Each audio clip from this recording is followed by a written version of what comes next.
Ngayon tuturuan ko kayo kung paano magtanggal ng corrupted sa SD card natin. Tingnan natin. Makikita natin corrupted siya. So ngayon, ipa-power off natin siya. Panoorin nyo mabuti. Power off natin. So na power off na siya. Buksan natin yung cellphone natin. Remove the battery. And then, tanggalin natin yung SD card. Linisin natin ito. Then balik ulit natin. Balik ulit natin yung battery. Ayan, takpan natin. And then, buksan na natin. Walang cut-cut yan ha.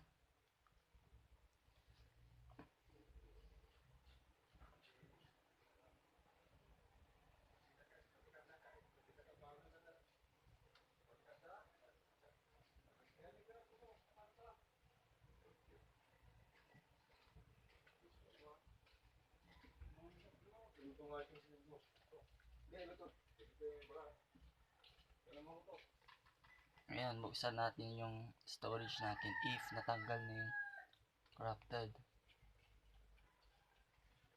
Hindi natin pina-format yan ha. Storage.